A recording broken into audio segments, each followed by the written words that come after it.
జై సచ్చిదానంద. మీ అందరి మనసుల్లోనూ కొలువై ఉన్న పరమాత్మకు నా హృదయపూర్వకంగా శిరస్సు వంచి నమస్కరిస్తున్నా. మరణానికి సంబంధించిన రహస్యాలు వేరే ఏమున్నాయో ఇప్పుడు మనం చూద్దాం. జీవితంలో ఇటువంటి మరణం మనం రెగ్యులర్గా చూస్తున్నదే. ఇది హృదయంలో బాధింపుని మరీ కలిగిస్తుంది. దీని గురించి న్యూస్ వినగానే మన మనసు బాగా వణికిపోతుంది. ఈ సంఘటన గుజరాత్లో జనవరి 26వ తేదీ చాలా భయంకరమైన రోజు. చాలా పెద్ద భూకంపం ఏర్పడింది. అలాగే కచ్లో, సౌరాష్ట్రలో చాలామంది భూమి కింద భాగంలో పడిపోయి చనిపోయారు. చాలామంది. ఎన్నో పెద్ద పెద్ద భవనాలు భూమి కిందకి వెళ్ళిపోయాయి. ఇంకా చెప్పాలంటే ఈ పెద్ద భవనాలన్నీ స్ట్రెయిట్గా భూమి కిందికి అలాగే కూలిపోయాయి. అందువల్లనే పాపం చాలామంది చనిపోయారు. ఇటువంటి భూకంపం చాలా రేర్గానే జరుగుతుంది. ప్రపంచంలోనే ఇంత పెద్ద భూకంపం, ఇంత పెద్ద భారీ నష్టం ఎప్పుడూ ఏర్పడింది లేదు. గుజరాత్లో జరిగినది ఈ సంవత్సరం గుజరాత్ ప్రజలు చూశారే. ఈ భూకంపం జరిగిన తర్వాత వెంటనే దాదా భగవాన్ ఫౌండేషన్ అవసరానికి మించిన సహకారం అందించింది. ఆత్మలోనే ఉంటూ ప్రజలకి సేవ చేయడం కుదరదా ఏంటి? మనం తినేది, నిద్రపోయేది ఇవన్నీ జరిగేటప్పుడు ఇది చేయకుండా మనం ఉండిపోతామా? ఇటువంటి సమయాల్లో కూడా మనిషికి మనిషి సహాయం చేయకపోతే తర్వాత జీవితానికి ఏం అర్థం ఉంది? దాదా భగవాన్ ఫౌండేషన్ ఈ ఆపద సమయంలో మొదటి నుంచే ప్రారంభించేశారు. వేలాది మంది జనాలకి అన్నం పెట్టారు. తర్వాత వస్త్రాలు అవి ఇచ్చారు. చలికాలం కావడం వల్ల కంబళి, దుప్పటి, ఆ తర్వాత తిండికి కావాల్సిన ఏర్పాట్లన్నీ వాళ్ళు చేసిచ్చారు. సౌరాష్ట్రంలోనూ వాళ్ళు సప్లై చేశారు. 2 చోట్ల జరిగింది. ఆ తర్వాత రిహాబిలిటేషన్ స్కూలుకి వెళ్లారు. చాలా సాంఘిక సహకారం అందించారు. కానీ ఇంతకంటే ఎక్కువగా ఏం అవసరం అయ్యిందంటే ప్రజల మనసులో చాలా పెద్ద షాక్ నిలిచిపోయింది. వాళ్ళకేం చేయాలో తెలియలేదు. వాళ్ల బంధుమిత్రులు కూడా చనిపోయారు. వాళ్లకు ధైర్యమే అవసరం అనిపించింది. జీవితంలో ఏదీ శాశ్వతం కాదు. ఇటువంటి ప్రజలకే పాపం జ్ఞానదీక్ష, పాశం ఇవన్నీ అవసరం అనిపించింది. దానికోసం మన హృదయం చేయి అందించాలనుకుంది. అప్పుడు మేము అంటే ఇక్కడున్న టీమ్స్ హచ్కి, సౌరాష్ట్రానికి వెళ్ళాం. అన్ని గ్రామాలకు మేం వెళ్ళొచ్చాం. మేం వెళ్ళిన గ్రామాలకు చేతనైన సాయం సత్సంగాలు నిర్వహించాం. వాళ్ళందర్నీ కలిసికట్టుగా కూర్చోబెట్టి ధైర్యాన్ని నూరిపోసాం. జ్ఞానదీక్షలోనూ ధైర్యాన్నిచ్చాం.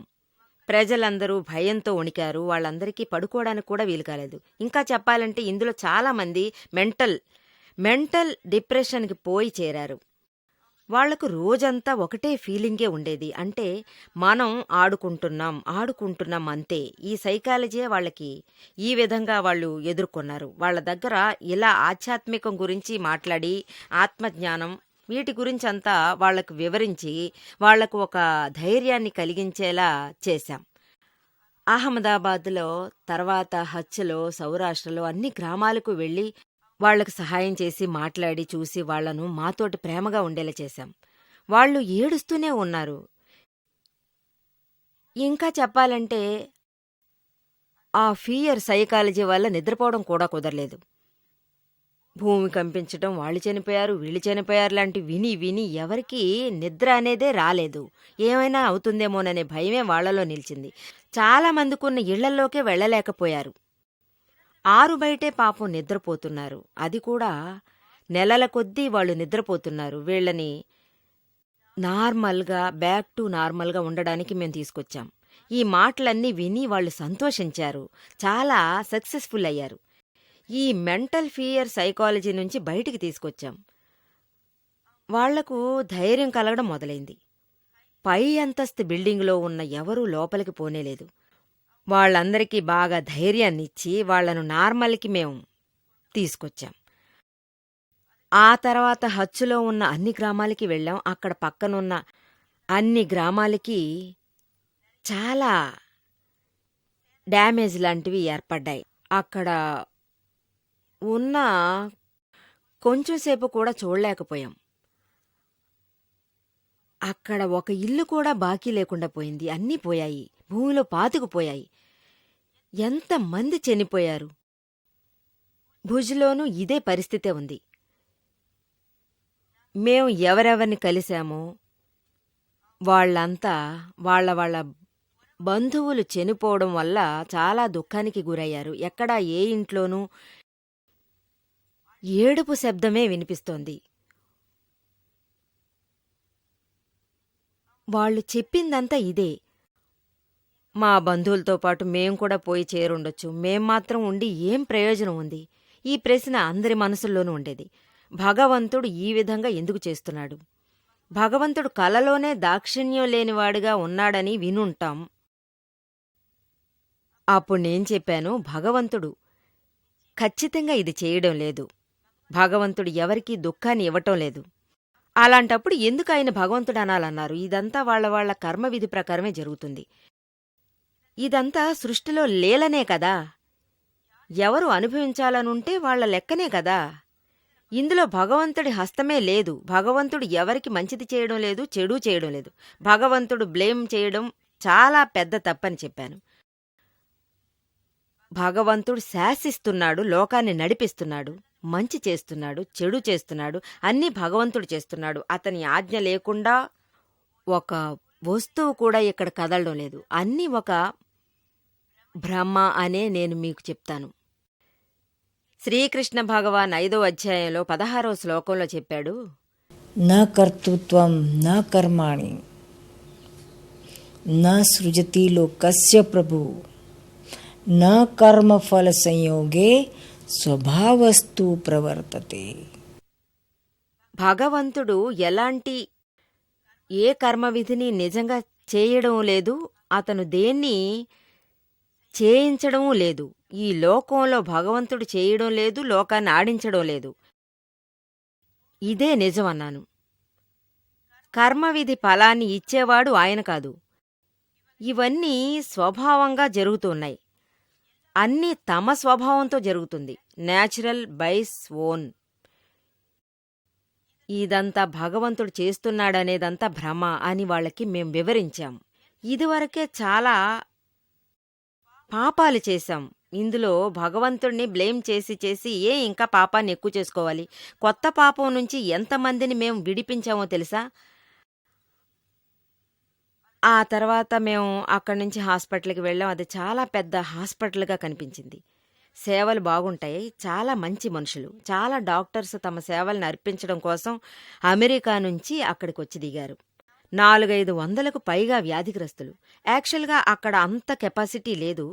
అలా ఉన్నా ఎలాగో అడ్జస్ట్ చేసుకోవచ్చని అందర్నీ అక్కడ అడ్మిట్ చేయించారు.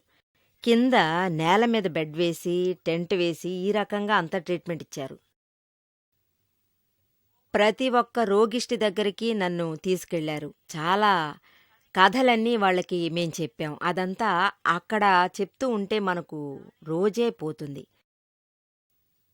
కానీ ఎన్నెన్నో మనసులు, రకరకాలుగా అనుభవాలుగా మనకు ఉన్నాయి. అక్కడ ఒక 7 ఏళ్ల పిల్ల ఉంది. చాలా అందంగా ఉంది. తనను చూస్తేనే అందం ఎక్కువ అవుతుంది. అంత స్మార్ట్. తను తన అనుభవం చెప్తుంది. తను ఏం చెప్పిందంటే, ఈ భూమి అలాగే కంపించినప్పుడు నా బ్రదర్ ఇంట్లోనే ఉన్నాడు. అందరూ కదిలేసరికి మేము పరిగెత్తుతూనే ఉన్నాం. నా బ్రదర్ చిన్నోడు, అందువల్ల వాడికి పరిగెత్తడం కష్టం అనిపించింది. నేనే వాడిని ఎత్తుకున్నాను. నేను వాడిని తీసుకుని పరిగెత్తడానికి నాకు చాలా కష్టం అనిపించింది. అందువల్ల అక్కడ నుంచి పరిగెత్తడానికి కష్టం అనిపించింది. వెనకాల స్లాబ్ వేరే పడిపోయింది. కిటికీ నుంచి నేను ఎలాగైనా తమ్ముణ్ణి కాపాడాలనే ఉద్దేశంతో వాణ్ణి బలంగా నెట్టేశాను. నేను తోయడం వల్ల వాడు దూరంగా ఎక్కడో పోయి పడ్డాడు. వాణ్ణి బయటికి తీయడం వల్ల, తోసేయడం వల్ల నేను పోవడానికి కొంచెం లేటయింది. అందువల్ల ఆ ఫ్లాట్ మొత్తం నా మీద పడిపోయింది. పాపం ఆ అమ్మాయి నేను చనిపోయినా పర్వాలేదు, నా తమ్ముణ్ణి కాపాడాలనే ఆలోచనే ఉండేదని నా దగ్గర చెప్పింది. మీరే చూడండి, ఇటువంటి పిల్లకి ఈ పరిస్థితి. ఇదే భారతదేశ సంస్కృతి. ఎంత గొప్ప సంస్కృతి! పాపం ఆ పిల్లకి ఒక కాలు తీసి పారేయాల్సొచ్చింది. కాని ఆ పిల్ల మొహంలో ఎటువంటి బాధగాని, దిగులుగాని కొంచెం కూడా లేదు. తను నవ్వుతూ అందర్నీ నవ్విస్తూ ఉండిపోయింది. అప్పటికి 400 రోగులకు మధ్యలో ఉంది. చాలా అందంగా పాడుతుండేది. తన గొంతు చాలా స్వీట్గా ఉండేది. తను నాకు పాట పాడి వినిపించింది. ఈ భారతదేశపు ప్రజల కన్నీటి జల్లు కురిసే దినం ఇక ఎవరికి ఇటువంటి స్థితి ఇవ్వకు అని వేడుకో. అందరి కళ్ళల్లోంచి నీళ్లొచ్చేశాయి. అంత అందంగా ఆ పాప పాడింది. చాలా పాటలు పాడి చూపింది. మేము విన్నాం. ఇంకొకటి, దైవమమ్ము కాపాడు, అది నీ బాధ్యత కాదా, నిన్ను మనసారా వేడెదము, మమ్ముల కాపాడు, రఘుపతి రాఘవ రాజారాం, రఘుపతి రాఘవ రాజారాం. ఇంత అందంగా తను పాడి వినిపించింది. అందరం చాలా సంతోషించాం. తనను అందరూ ఆశీర్వాదం చేశారు. ఆ తర్వాత ఒక 40-45 వయసు ఉంటుంది. ఒక సోదరుండేది. వాళ్ళ మంచం పక్కకి నేను వెళ్ళాను. తనకి ఒక కాలు పాపం ఇంత పెద్దగా వాచింది. డాక్టర్లంతా ట్రై చేసి తన కాలు కట్ చేయకుండా ఉండేట్టు చేశారు. అయినా కట్ చేయాలనే పరిస్థితి నుంచి ఆమె బయటికి రాలేదు పాపం. కానీ ఆవిడ ముక్తి పొందింది. అప్పుడే నేను ఆవిడికి చెప్పాను, మీతోటి ఎవరెవరు ఉన్నారని అడిగాను. ఆవిడ, నేను, నా కొడుకు, నా భర్త మాత్రమే అంది. ఆ భూకంపంలో అందరూ అలాగే నేలకు ఒరిగిపోయారు. పైనుంచి స్లాబ్ నా కాలి మీద పడింది. నా కొడుకు, నా మొగుడు నా కంటి ముందే చనిపోయారు. ఏం చేయగలను అంది. తన భర్త తల నా ఒళ్ళోనే ఉండిపోయింది. ఒడిలోనే ఉంది. అప్పుడే నేను కింద పడ్డాను. రెండో కాలి మీద స్లాబ్ పడిపోయింది. పైభాగం ఏమీ కాలేదు. చాలా పెద్ద స్లాబ్ పడింది. 3 రోజుల దాకా నేను అదే స్థితిలో ఉన్నాను. నా ఒళ్ళో నా కొడుకు శవం పడింది. నాకది దించుకోవాలనే ఆశ కొంచెం కూడా లేనేలేదు. ఎందుకంటే ప్రజలందరూ పైకి వెళ్తున్నారు, నడుస్తున్నారు అనేదంతా నాకు తెలుస్తోంది. కాని ఇదంతా తప్పుకొని బయటికి రావాలనే దారి తెలియలేదు. పడింది పెద్ద స్లాబ్ కదా. అక్కడ సాయానికి వచ్చిన వాళ్లంతా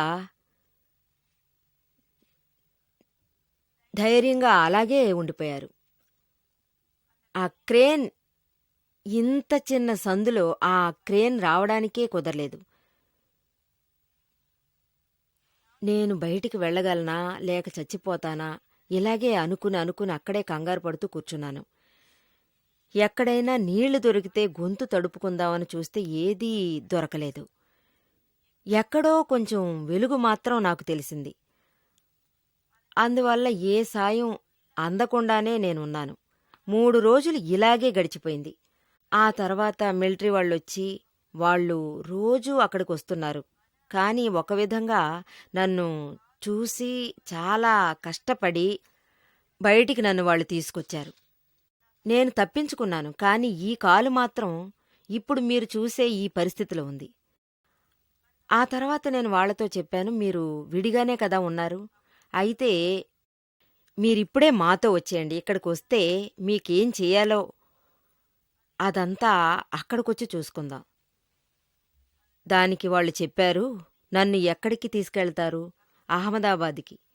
వెంటనే తను లేదు, నేను భారత మహిళని ఎప్పుడూ తన అత్తగారింట్లోనే ఉండగలదు. అలాగే అత్తగారింట్లోనే చావాలి. అదే విధంగానే నేను చచ్చిపోయేలా ఉంటే అత్తగారింటి భుజులోనే చస్తానంది. నేను విడిగానే ఉంటాను. నాకు ఏ దిగులు లేదు. అంత ధైర్యం ఉంది. నేను అత్తగారింటికి వెళ్ళాలనే ఒక నిర్ణయంతోనే ఉన్నానంది.